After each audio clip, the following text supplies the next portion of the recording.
Hey everybody, Crazy Cosmo here, coming back at you with episode 21 of Why Was It Cancelled? Today we're going to finish out the interconnected universe of sci-fi's original broadcasting from the early 2000s with Alphas. Now, as we know, it connected to Warehouse 13, which connected to Eureka, meaning they were all in the same universe.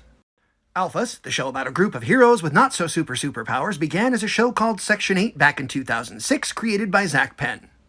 It was shopped around until it was eventually purchased and put to a 6-episode order by ABC in 2007, just in time for the WGA writer's strike to bring Hollywood to a grinding halt, meaning that ABC eventually scrapped the project and they had to go back to the drawing board to find another studio to produce their show. After another 2 years, Sci-Fi would eventually purchase it and put it to a pilot order that began production in 2010. When the show finally did hit the air a full 5 years after its creation, it did okay as far as viewership was concerned, bringing in 2.5 million viewers, 1.2 million of those being in the coveted 18 to 49 demographic.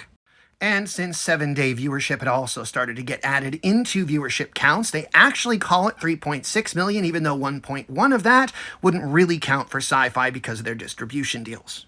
However, even though the show was aired back-to-back, all 11 episodes showing without hiatus, viewership steadily declined all the way to the final episode of the first season, which dropped to 1.15 million viewers, prompting many fans to believe that Alphas was not going to make it past its first season, and making it a surprise when Sci-Fi decided to greenlight 13 more episodes for a second season. The show was also panned by critics, with them basically saying that Alphas was nothing we hadn't seen before, and that it really didn't do it all that well when it retread what we had already seen. And it wasn't until about the 8th episode of the first season that people really started to catch on to Alphas and change their tune, but by that point, the damage was already done.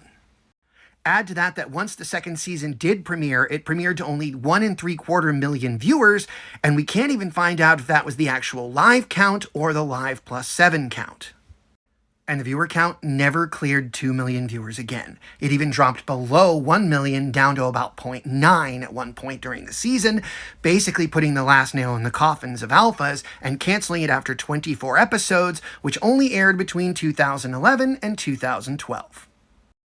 Unfortunately, this is another example of how the cash-poor Sci-Fi just really can't afford to invest in any show that's not breaking the bank every single episode, meaning that really, it would have been much better had this show made its original plan and been aired on ABC. Crazy Cosmo, signing off.